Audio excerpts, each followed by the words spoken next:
Feliz sábado a todos, hermanos.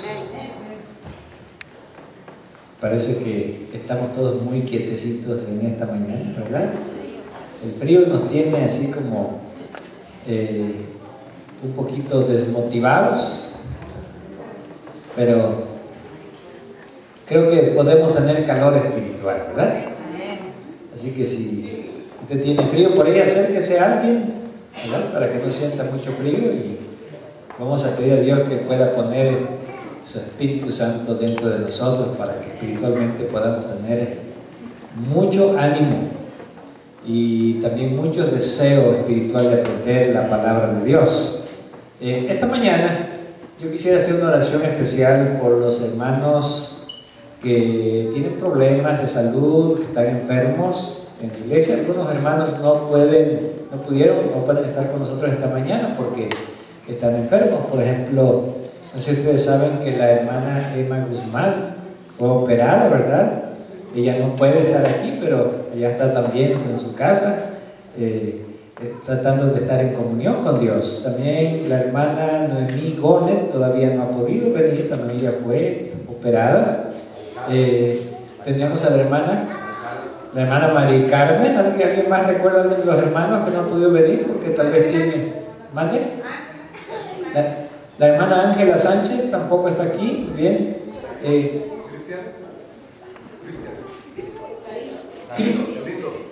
Cristian Galindo, ¿verdad? Por Cristian Galindo también estamos orando por él. La hermana Alma Cubota también creemos que, ¿verdad? Sí, tiene problemas también de salud, su brazo. ¿Alguien más? Y bueno, yo creo que algunos hermanos por problemas de salud no han podido venir, pero otros, tal vez los que tenemos algunos problemas de salud, aquí estamos, ¿sí o no? Sí, queremos orar por los enfermos que no pudieron venir y por los enfermos que, a pesar de sentirnos enfermos, venimos a la casa de Dios. Así que si usted tiene algún problema de salud o está teniendo algunos síntomas, algunos malestar, ¿verdad? En su organismo, yo voy a pedir que todos aquellos que deseen que oremos por ellos por cuestión de salud se coloquen en pie donde están ahí en sus sillas, ¿verdad? Colóquense en pie si tienen algún problema de salud, algún malestar, o fue al hospital y le diagnosticaron algo que todavía no sabe. Queremos orar hoy por todos aquellos que queremos que Dios nos ayude a tener buena salud y que Dios nos ayude a restaurar nuestra salud. Inclinemos el rostro y oremos. Esta mañana, Señor, te estamos pidiendo por la salud física de cada uno de los hermanos de la iglesia. Gracias por aquellos que podemos tener salud, tenemos la bendición de estar aquí. Y gracias también por los hermanos que, a pesar de problemas o malestares, también han venido a tu casa de oración. Pedimos que tú puedas, Señor, poner tu mano sanadora, dar el toque sanador a cada cuerpo que necesita salud física en esta mañana. Y te pedimos especialmente por los hermanos y las hermanas que no han podido venir y que quedaron en sus casas por problemas de enfermedad. Que tú, Señor, que siempre has sido el médico y la esperanza de cada uno de nosotros, puedas fortalecer nuestro organismo, no solamente física, sino también espiritualmente. Lo rogamos en el nombre de Jesús. Amén. Dios les bendiga. Quiero invitarles para que busquemos un texto bíblico que se encuentra en Mateo, capítulo 5, versículo 20. Mateo, capítulo 5, versículo 20. Y hemos venido estudiando por varios sábados acerca de los pasos que Dios opera en nosotros para realizar nuestra salvación. Creo que ustedes recordarán, ¿verdad?, que hemos hablado de 4 pasos que Dios da. Hablamos ¿de qué hablamos? Hablamos de la presencia de Dios, ¿recuerdan? Hablamos de la predestinación. Hablamos del llamado y hablamos de la elección. Y ahora vamos a entrar al siguiente paso, que es la justificación. ¿Cuán importante es para cada cristiano comprender la forma en que Dios desea justificarnos? Y esta declaración que Jesús hace en este versículo de Mateo capítulo 5, versículo 20, nos ayuda a comprender qué tipo de justicia Dios quiere que tengamos. Porque cuando nosotros hablamos de justificación, tenemos que entender primeramente qué significa justicia o qué significa justificación. ¿Qué significa justificación? Justificación significa declarar a una persona justa. ¿Y quién es una persona justa? Bueno, hay muchos conceptos humanos de justicia, pero bíblicamente una persona justa es aquella persona que hace lo que Dios requiere o demanda por medio de su ley. Esa es una persona justa. Así que, ¿quién es justo? El que cumple perfectamente la ley de Dios. Y estamos hablando de justicia delante de Dios, no delante de los hombres. La justicia delante de Dios es la obediencia perfecta a la ley de Dios.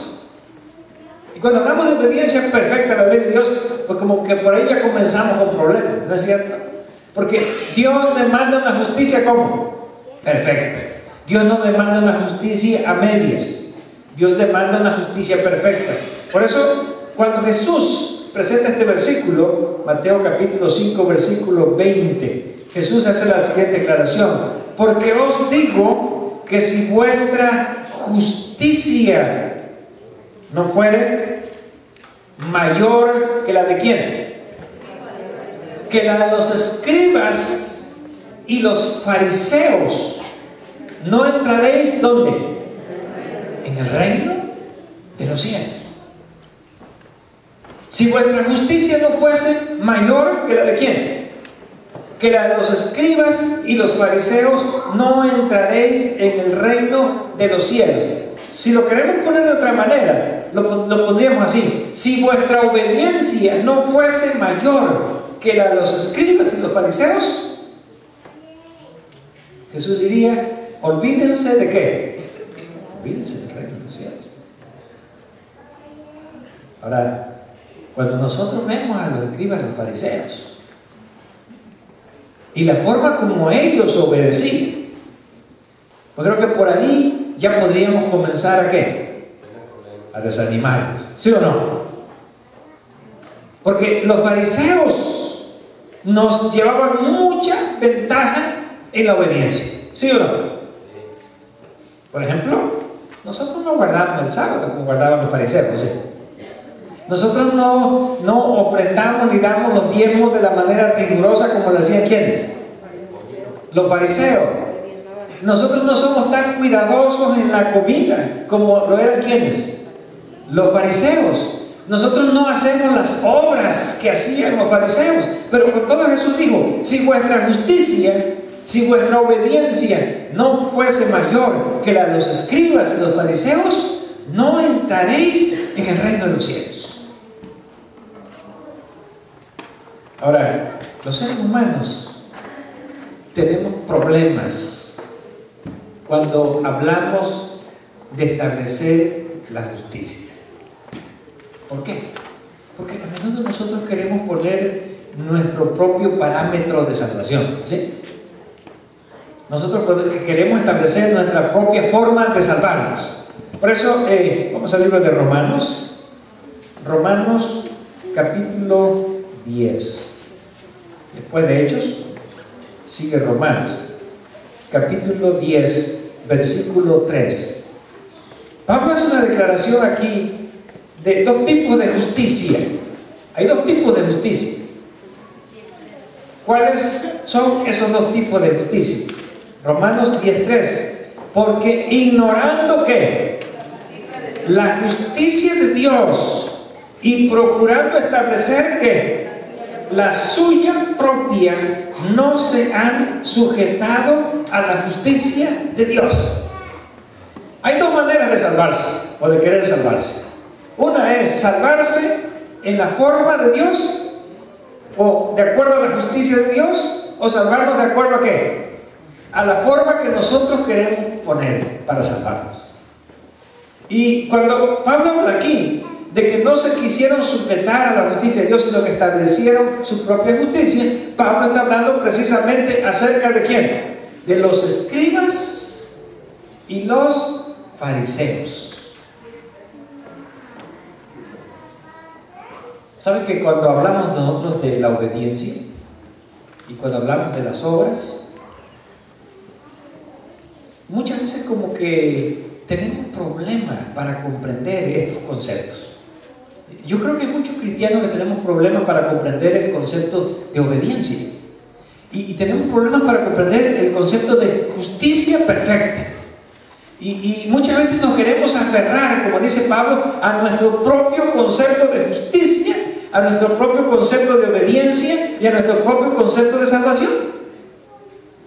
Y es importante que nos conformemos a lo que dice la Escritura, ¿sí? Porque si nosotros no nos conformamos a lo que dice la Escritura, estaremos trazando ¿qué? Nuestro propio caminito para querer llegar ¿a dónde?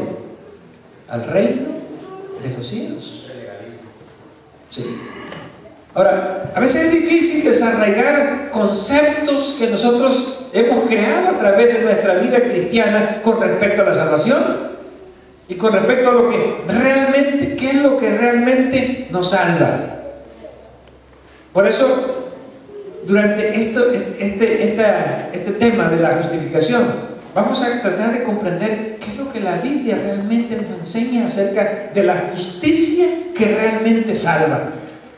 Y qué es lo que la Biblia nos advierte en contra de tratar de establecer nuestra propia forma, nuestra propia manera de querer alcanzar el reino de los cielos. Ahora, cuando vamos al libro de Romanos, y vamos a ver ahora a otro capítulo, que es el capítulo 4. Aquí se habla de dos tipos de justicia. Hay dos tipos de justicia. Y nosotros elegimos cuál de esas justicias nosotros queremos. O cuál de esas justicias nosotros vamos a poner como nuestro patrón para poder alcanzar el reino de los cielos. Dice Romanos 4:1, ¿qué pues diremos? ¿Que halló Abraham, nuestro padre según la carne? Porque si Abraham fue justificado, ¿por qué? Por las obras, tiene de qué gloriarse, pero no para con quién, no para con Dios. Porque ¿qué dice la Escritura? Creyó Abraham y le fue contado ¿cómo? Por justicia. Pero al que obra, no se le cuenta el salario como gracia, sino como deuda. Mas al que no obra, sino cree en aquel que justifica al impío, su fe le es contada por justicia. Como también David habla de la bienaventuranza del hombre a quien Dios atribuye justicia sin ¿qué? Sin obras. Y hermanos, esto es algo realmente bíblico importante. Nosotros podemos creer que nos podemos salvar o que podemos ayudar a Dios en la salvación con nuestras obras que hacemos. ¿Sí? Como si fueran créditos que estamos poniendo en el cielo. Como si fueran méritos que estamos poniendo en el cielo. Por ejemplo, ¿qué pensamos cuando una persona hace una declaración como esta? ¿Verdad? Nadie se va a salvar por guardar el sábado. ¿Es una declaración cierta o no es cierta?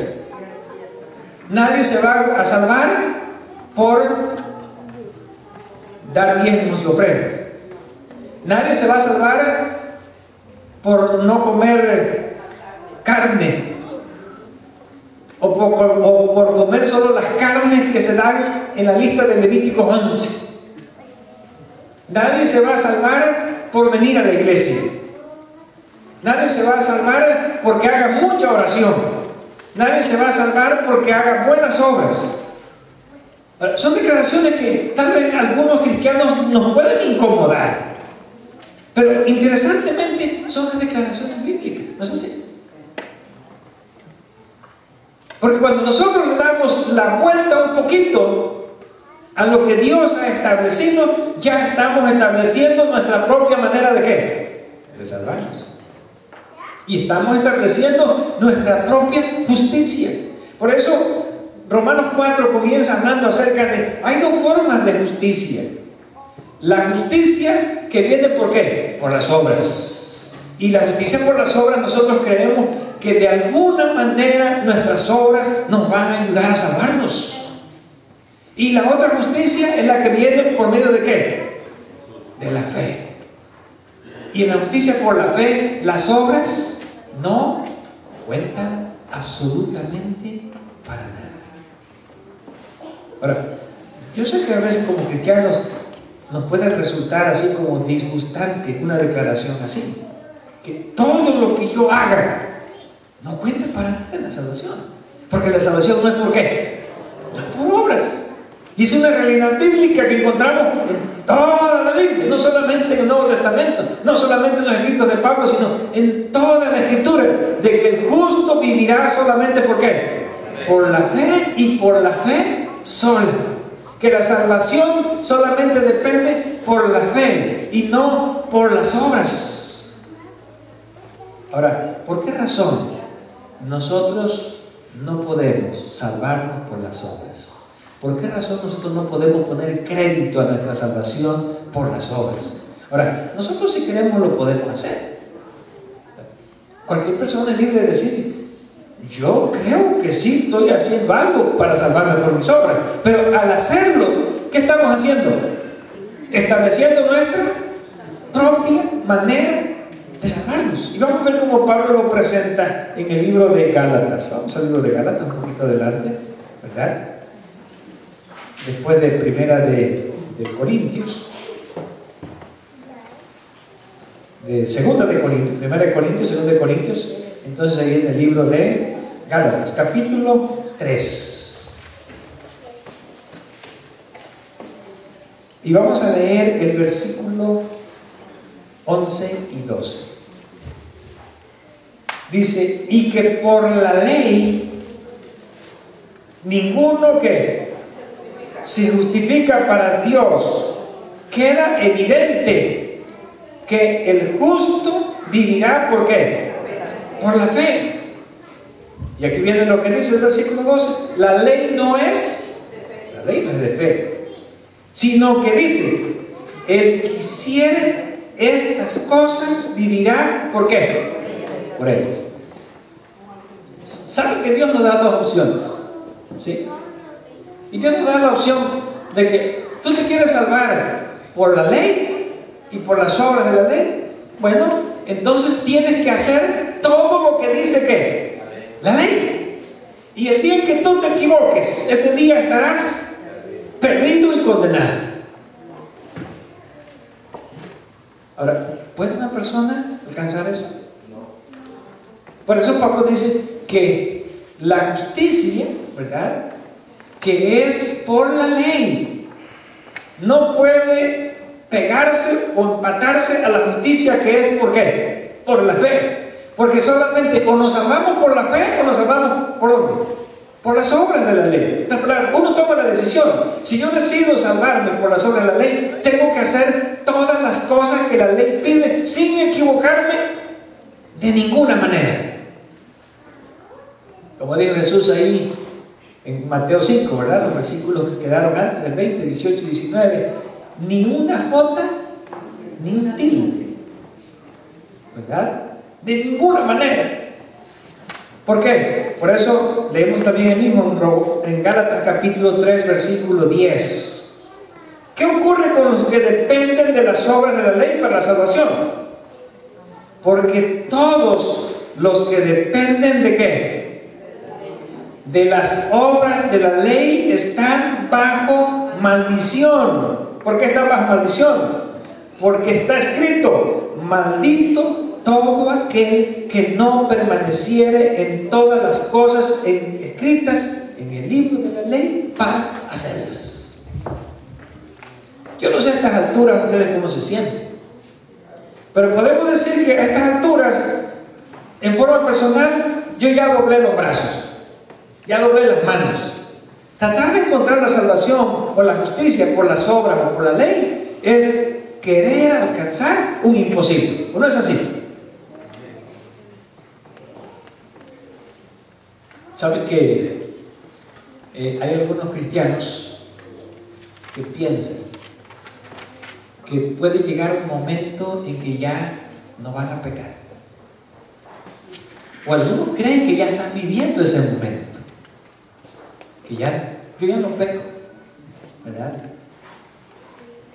Ahora, ¿es posible alcanzar ese nivel en la condición humana en que nosotros nos encontramos? ¿Es posible? ¿Es posible alcanzar ese nivel en esta condición humana en que nosotros nos encontramos? Llegar al punto en que yo ya no peco. Y recuerden que cuando hablamos del pecado, estamos hablando de una dimensión muy grande. Porque el pecado no solamente son las acciones externas que hacemos, ¿verdad? Jesús en Mateo 5 presenta el pecado en una dimensión distinta. Pecado tiene que ver con lo que sentimos, los sentimientos. Así que si yo tengo un mal sentimiento contra alguien, ya estoy ¿qué? Estoy pecando. Solamente con decir, mire, este hermano me cae mal, ya estoy ¿qué? Pecando. Este hermano que está sentado allá no lo quiero encontrar, no lo quiero ver, porque no me pasa. Cada vez que lo veo, ¿verdad? Siento que mi estómago se revuelve. ¿Estamos qué? Estamos pecando. Si tengo un mal sentimiento contra alguien en mi propia casa, también estoy ¿qué? También estoy pecando. Jesús dice, los sentimientos, ¿verdad? Es una esfera donde el pecado alcanza también a los seres humanos y los destruye. Pero no solamente los sentimientos, los pensamientos. Eso dice, los pensamientos, nuestras emociones, o sea, todo está relacionado con el pecado. Por eso decir que nosotros podemos llegar a alcanzar ese nivel de que yo ¿qué? Ya no peco, ¿verdad? A veces mi esposa me ha hecho algunas declaraciones donde dice, pues ni que no fuera ser humano, porque a veces me dice, ¿hiciste esto? No, yo no lo hice, yo no fui. Pues ni que no sea ser humano, pues sí soy ser humano, pero en esta ocasión no lo hice. ¿Sí? Ahora, esta es la justicia que viene por medio de ¿qué? De la obediencia a la ley. ¿Qué dice la ley? Maldito todo aquel que no permaneciera en ¿qué? En algunas. En todas las obras de la ley, ¿para qué? Para cumplirlas, para hacerlas. Por eso, ¿saben que los seres humanos, nosotros como cristianos, tenemos que realmente ser considerados los unos con los otros? ¿Sí? Porque en el momento que yo me pienso a sentir mejor que otro, quiere decir que estoy confiando en ¿qué? En mi propia justicia. ¿Sí? Aquí yo soy mejor que tal hermano o que tales hermanos. Del momento en que yo me siento que soy mejor que otro, quiere decir que estoy ¿qué? Ya estoy confiando en ¿qué? En mí. Y en que yo estoy mejor delante de Dios por lo que estoy haciendo delante de Dios. Y creo que todos le damos gracias a Dios que las cosas no sean de esa manera, ¿verdad? Porque de otra manera, ¿verdad? Algunos nos sentiríamos aplastados, apachurrados espiritualmente. Por eso Pablo dice aquí, ¿verdad? En el versículo 13, Gálatas 3:13, Cristo, ¿qué hizo? Nos redimió de la maldición de la ley, hecho por nosotros maldición. ¿Qué significa esta declaración que Cristo nos redimió de la maldición de la ley? Bueno, la maldición de la ley es que todo el que no cumpla con la ley ¿qué hace? Lo condena. Por eso dice, maldito todo aquel que no cumpliere. Ahora yo le pregunto, ¿ustedes y yo somos malditos de la ley o no somos malditos de la ley? ¿Somos o no somos? Sí somos. ¿Por qué? Porque ninguno de nosotros ha podido cumplir lo que la ley demanda. Nadie. Y el único que podía redimirnos de esa maldición que la ley puso encima de nosotros, ¿quién era? Era Cristo Jesús. Gloria a Dios. Por eso vamos a ver cuál es la razón por la que nosotros los seres humanos no podemos cumplir perfectamente la ley de Dios. ¿Saben que hay una declaración que está en el camino a Cristo, donde hay dos párrafos? Si usted lee el primero, queda totalmente desanimado, ¿verdad? Y aniquilado, vamos a decir. Si usted nada más lee el primero, queda aniquilado. Pero cuando lee el segundo, ya siente que sale salvado. ¿Qué dice el primer párrafo? El primer párrafo dice que el requisito que Dios ha puesto para la salvación es ahora el que siempre ha sido la perfecta obediencia a la ley de Dios. Eso dice el primer párrafo. ¿Sí? El requisito que Dios ha puesto ¿para qué? Para la salvación es ahora el que siempre ha sido la perfecta obediencia a la ley de Dios. Y cuando uno lee esa declaración dice, yo ya me despido y me voy, ¿no es cierto? Pues no se despide y se vaya. Lea el segundo párrafo, porque el segundo párrafo dice que eso solamente fue posible ¿para quién? Para Adán, los seres humanos, para Adán antes de la caída. ¿Sí? Y solamente eso fue posible ¿para quién? Para Cristo Jesús. Los únicos que podían guardar perfectamente la ley de Dios. Pero ella dice, pero para nosotros, en nuestra condición caída y pecaminosa, dice, esto es imposible. Una declaración del camino a Cristo. Fue posible para Adán antes de que cayera, antes, no después. Pero para nosotros, en la condición caída, es que es imposible. Y luego dice, pero Cristo nos ha preparado una vía de escape. ¿Cuál es la vía de escape? La justicia por medio de la fe. Qué hermosa esa vía de escape, ¿no les parece? No podemos entrar por donde Dios hubiera querido que entráramos. Pero a causa de nuestra impotencia, Dios preparó, dice, este era el camino, donde iban ahí, pero por ahí no podemos entrar. Bueno, Dios dice, le voy a preparar otra vía. ¿La vía de qué? La vía de escape, así como la salida de emergencia. Yo sí me la imagino, la salida de emergencia. Ahora, ¿cómo expresa Pablo esa vía de escape? Romanos capítulo 8, versículo 3. Romanos capítulo 8, versículo 3. Y quiero que comprendamos esta declaración a la luz de lo que Pablo nos está explicando en otros pasajes. Romanos 8, 3. Porque lo que era imposible para la ley, ¿por cuánto era qué? Débil por la carne. ¿Alguien puede decirme qué quiere decir esta declaración?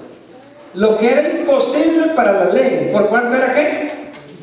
Débil por la carne. Bueno, ¿qué era imposible para la ley? Para la ley era imposible que nosotros pudiésemos guardarla perfectamente. ¿Sí? O sea, si la ley quisiera salvarnos, lo único que la ley podría hacer por nosotros es exigirnos que guardemos ¿qué? Perfectamente la ley. Ahora, ¿eso es posible o es imposible? Eso es imposible. ¿Por qué razón es imposible? Esta es la respuesta. ¿Por qué? Por la debilidad de la carne. ¿Qué quiere decir Pablo cuando dice la debilidad de la carne? ¿Saben que el término carne, Pablo lo utiliza para referirse a nuestra naturaleza pecaminosa? ¿Usted tiene naturaleza pecaminosa? ¿Desde cuándo se dio cuenta? Yo desde que era chiquito, ¿verdad? Es más, creo que todavía ni me daba cuenta y ya la tenía. ¿Sí? ¿Usted tiene naturaleza pecaminosa o no tiene?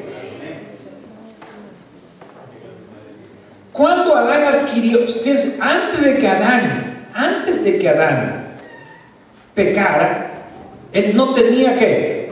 No tenía naturaleza pecaminosa. Cuando Adán pecó, cuando Adán y Eva pecaron, ellos adquirieron esa naturaleza pecaminosa. ¿Qué es la naturaleza pecaminosa? Es así como cuando una persona nunca ha probado una droga y empieza a probarla. ¿Qué le pasa?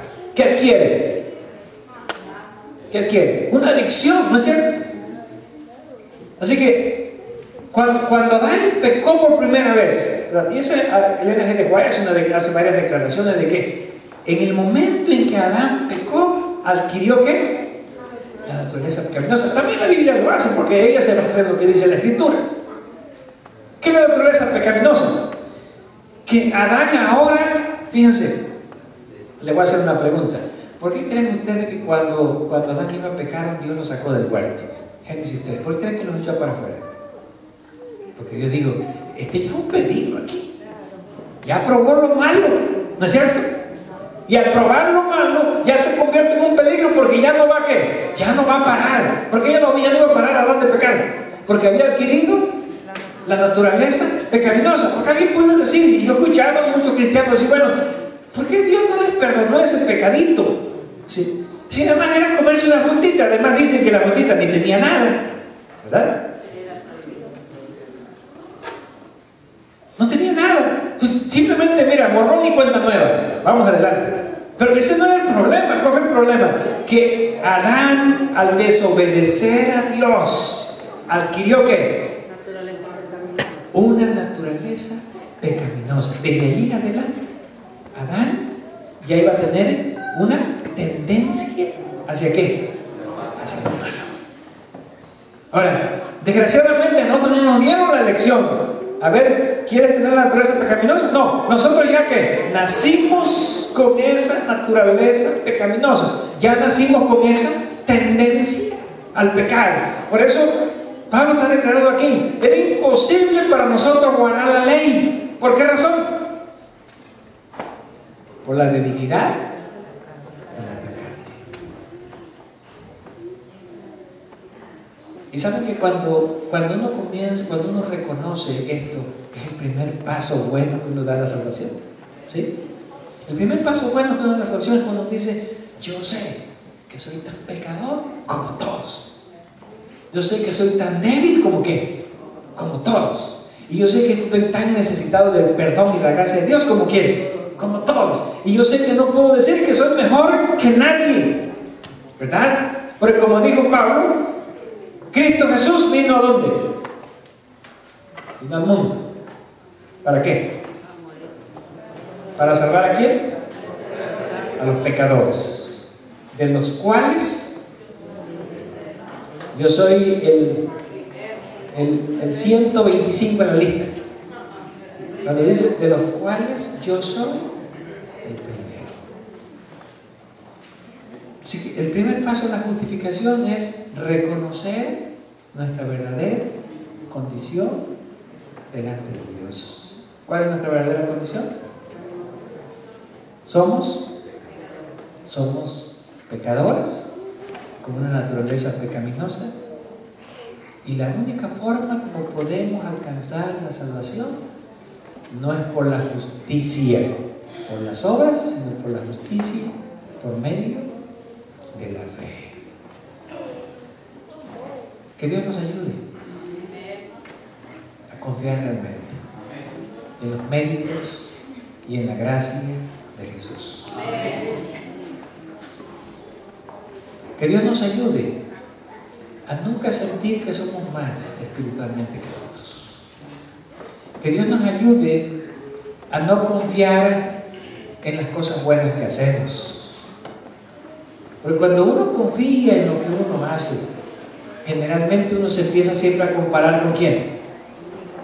Con los demás. Y ese fue el problema principal de los escribas y los fariseos. ¿Recuerdan la oración del fariseo que decía? Te doy gracias, ¿por qué? Porque no soy como los demás hombres, ni siquiera como quién, como este pecador que está aquí. Pero cuando nosotros sentimos que somos tan malos